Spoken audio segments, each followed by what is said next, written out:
On the 6th and 7th of November 2025, I had the pleasure of hosting corporate treasurers, industry leaders, banks, fintechs, and regulators at the Treasury360 Conference and Exhibition with the theme Navigating Treasury Challenges in Nigeria, Leveraging Digital Finance and AI for Efficiency. The theme, though chosen over a year ago, could not have come at a more timely time. It examined the growing impact of artificial intelligence and digital innovation on how we manage treasury in today's volatile economy. But one moment stood out for me. A participant raised a hand and asked a simple, almost innocent question. Do you know any corporate organization currently using AI to manage their treasury? The room went silent, not because we didn't have answers, but because behind that question was a quiet fear shared by many professionals. Will AI take my job? There are many of you listening to me today asking that same question, fearful that a chat box will soon take your job. Now, is that fear valid? Yes and no. Yes, because history shows that technology always disrupts. It automates routine tasks, reduces headcounts in certain areas, and forces industries to evolve. But no, because history also shows us that technology creates new kinds of job roles that didn't exist before, demanding higher skills, higher wages, better judgment, and broader thinking. The truth is AI doesn't replace professionals. It replaces tasks. It doesn't eliminate treasurers or finance managers. It redefines what they do. For instance, in Treasury, it frees them from data entry and reconciliation to focus on strategy, foresight, and leadership.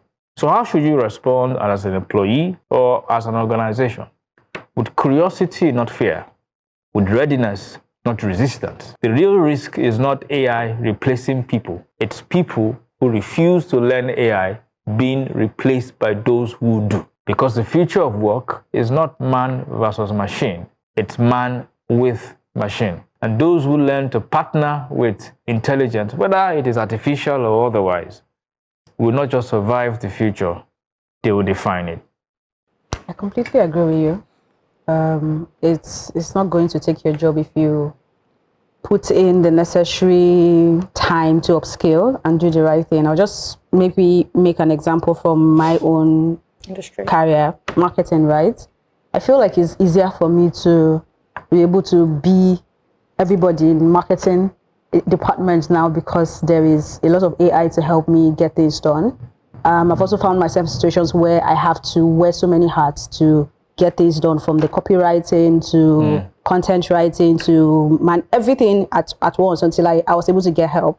And those things became easier now that you have AI, generative AI to help you. I think where I draw the line is design. Please, let's get a proper graphic designer who knows what he's doing to do the job, right? But there are people who now understand how to do the whole engineering prompt to give you an actually good design. And that also then speaks to graphic designers. There's some of them that are now using AI to make their delivery faster, their output faster. They're even then going into video editing. So it's upskilling them and helping them turn around their tasks faster, right? So I absolutely agree with you. There's nothing to add or remove. All right.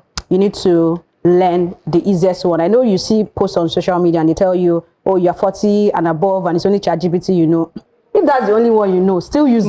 Master it. Like really master it, like she has said, because trust me, you can use it to do a lot. AI is here to stay and is going to keep improving. For the first time in history, we have a technology that can do something. I mean, you said something about, this has always happened, but this is the peak of it, where we have something that has high-level intelligence as probably even better than us, right? But one thing that I want to let people understand, and you're absolutely right, is you need to learn how to use these machines.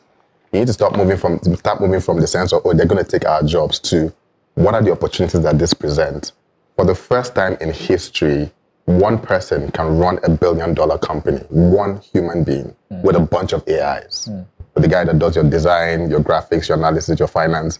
You can literally have, in fact, right now, there are systems where you can actually have all this AI together, and then you have an agent that runs, you guys have meetings, and they run every single thing. But isn't that the fear that people have, that once I can run the company by myself, then where is the job? Where are the jobs going to come It from? means you too should learn how to do it and run your own company and start something. That's what I'm saying. Is like you don't need to be an expert to be able to run a company now. You don't need to be an expert. Just know what you want to do. I mean, there's a 5-year-old that created an app with AI that plays games, and kids can actually use that app. 5-year-old. So it gives everybody an opportunity to become, right? If you understand, all you have to do is, I think the only thing we should actually be focused more on right now is understanding how the AI works and just having sense. Once you know what you want, you tell it, it brings it to life. So I think it gives everybody an opportunity to become wealthy. I would say if you're a Nigerian living in Nigeria, maybe you should rest a bit. AI is not coming for your job yet. Technology adoption is still very low. Internet is still a luxury. Electricity is still considered a gift. But on a global scale, there are 3 kinds of jobs. And there are jobs that AI is going to replace totally.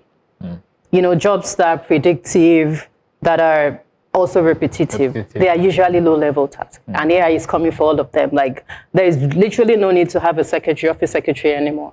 Because all your meeting notice can be taken by AI, which costs less and less, on the human resource angle and also on the financial angle. And there are jobs that AI will change.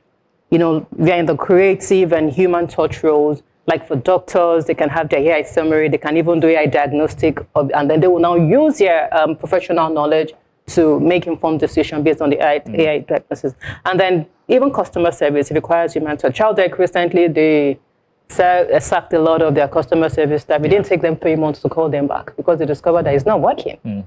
You know, and there are jobs that AI is going to create.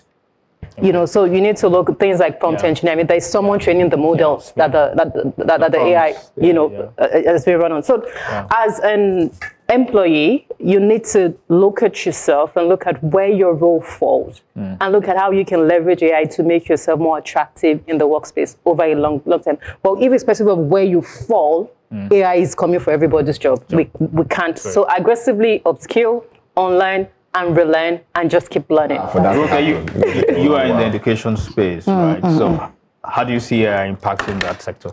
So I'm not sure if many people are aware that AI has always been there. Because there's this real craze about AI, oh my God. Even from the Googles that we're using, our Siri and all those Alexa that we're using, our maps, our Google Maps, the awareness is not there. So I think now that people are a bit aware, the fear is there. And that's where change comes into play. People are afraid of when things change, but it's always been there. So AI is actually your friend. So the whole idea is that we are lifelong learners and we continually learn. And we have to integrate it into our curriculum. Say, for example, in China, it's now by force. From age 6, AI is part of their curriculum. Whether you want, you must just learn it. So we have to look at it from that aspect that, okay, like Bright said, it is here to stay. It is our friend. When calculators came out one time, can you remember? When calculators, scientific calculators, and say, come and use it for your exam. People were like, oh my God, they will cheat, they will, everything. There's always a fear when something is new. But with time, we will get used to it. So I just want to reassure those people that are afraid, especially in the sector. Because when all this ChatGPT came out, they're like, oh, they're using it to do their essays, they're using it. But there's also AI to find out when they cheat. So there's always something. So the whole idea is that you be one step ahead and keep on learning. When all is said and done, the matter of survival of the fittest may be decided on where we choose to draw our battle lines.